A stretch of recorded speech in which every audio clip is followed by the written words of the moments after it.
गौतम की बुद्धत्व प्राप्ति।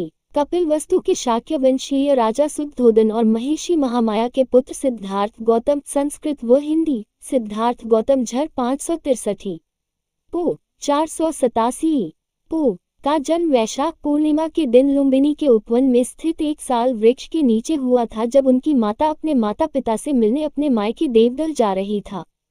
पुत्र जन्म के तत्काल बाद महामाया वापस कपिलवस्तु लौट आई थी। तावविंस देवों से शिशु के जन्म की सूचना पाते ही शिशु के दादा सिंहनु के गुरु तथा राजपुरोहित तत्क्षण कपिलवस्तु पहुंचे। शिशु को अपनी गोद में उठाया। जैसे ही शिशु को निकट से देखा तो उनकी आंखें पहले तो खुशी से चमक उठी, लेकिन फिर आंसुओं में डूब गईं। राजा शुद्धोदन द्वारा कारण पूछे जाने पर उन्होंने बताया था, ये शिशु बुद्ध बनने वाला है, इसलिए मैं प्रसन्न हूँ। किंतु दुख इस बात का है कि शिशु की बुद्धत्व प्राप्ति तक मैं जीवित नहीं रह सकूंगा। शिशु के जन्म के 5वें दिन उसके नामकरण के अवसर पर 108 ज्योतिषियों को आमंत्रित किया गया था, जिनमें 8 विलक्षण ज्योतिषी भी थे। उन 8 में से 6 राम, ध्वज, लखन, मंती, भोज और सुदंत ने ये भविष्यवाणी की थी कि वह शिशु या तो चक्रवर्ती सम्राट बनेगा या एक बुद्ध। किंतु सबसे कम उम्र के ज्योतिषी कौंडिन्य का कथन था कि वह शिशु निश्चित रूप से एक बुद्ध बनेगा। शिशु का नाम सिद्धार्थ गौतम रखा गया। 7वें दिन सिद्धार्थ की माता का देहांत हो गया। तब उसके लालन पालन का दायित्व उसकी मौसी महाप्रजापति ने लिया। वह भी शुद्धोदन की एक रानी थी और उनका विवाह भी शुद्धोदन के साथ उसी दिन हुआ था जिस दिन महामाया का 16 वर्ष की अवस्था में सिद्धार्थ ने शाक्यों की एक सभा में अपने अद्भुत युद्ध कौशल दिखाए।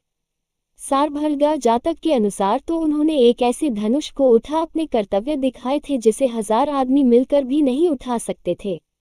किंवदंती तो यह है कि उनके शौर्य से प्रसन्न हो उन्हें 40,000 शाक्य कन्याओं के हाथ प्राप्त हुए थे, जिनमें सुदबुद्ध की राजकुमारी बिंबा उनकी प्रमुख रानी बनी थी, जो बाद में राहुलिमता के नाम से बौद्ध साहित्य में विख्यात हैं। झर बिंबा ही भद्दकछा, सुभद्दका और यशोधरा हिंदी संस्कृत यशोधरा के नाम से जानी जाती हैं। 29 वर्षों तक थरभव, थसुरभव और थसुभ नामक प्रासादों में राजवैभव भोगने के बाद सिद्धार्थ संसार से विमुक्त हो संन्यास को उन्मुख हुए।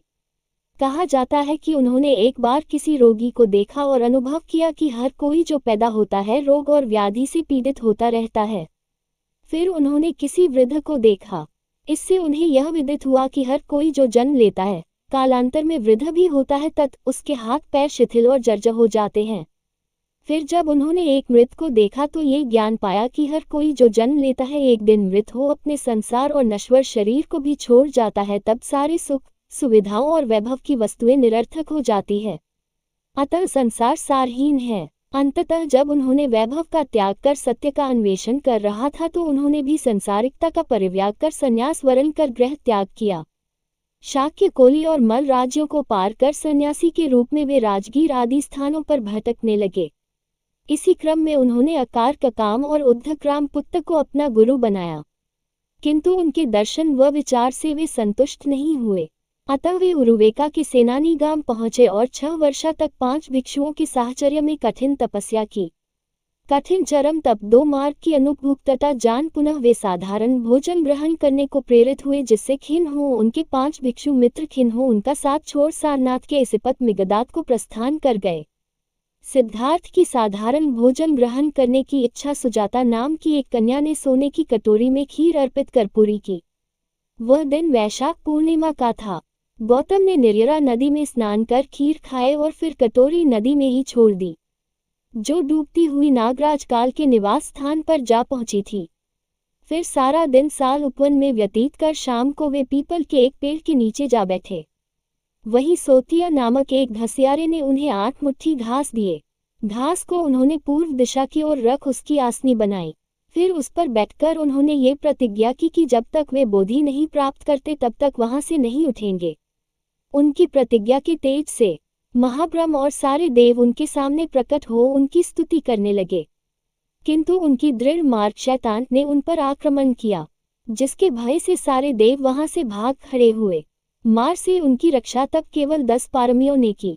इन पारमियों को उन्होंने बोधिसत्व बनने के बाद के 550 जन्मों के कठिन संघर्ष के क्रम में अर्जित किया था।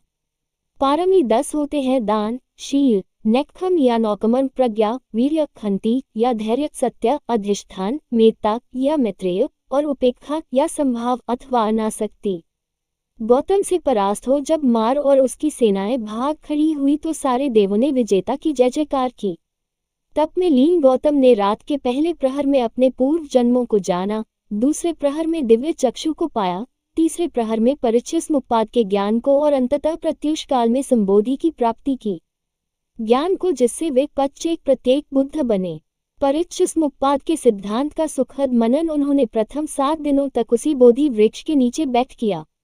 दूसरा सप्ताह उन्होंने अजपाल निग्रोध वृक्ष के नीचे बिताया जहां उनकी भेंट एक घमंडी ब्राह्मण से हुई थी और जहां उन्होंने मार की 3 कन्याओं को परास्त किया था।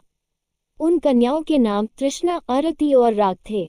तीसरा सप्ताह उन्होंने मुचलिंद तालाब में नागराज मुचलिंद के फनों के नीचे बैठ बिताया था।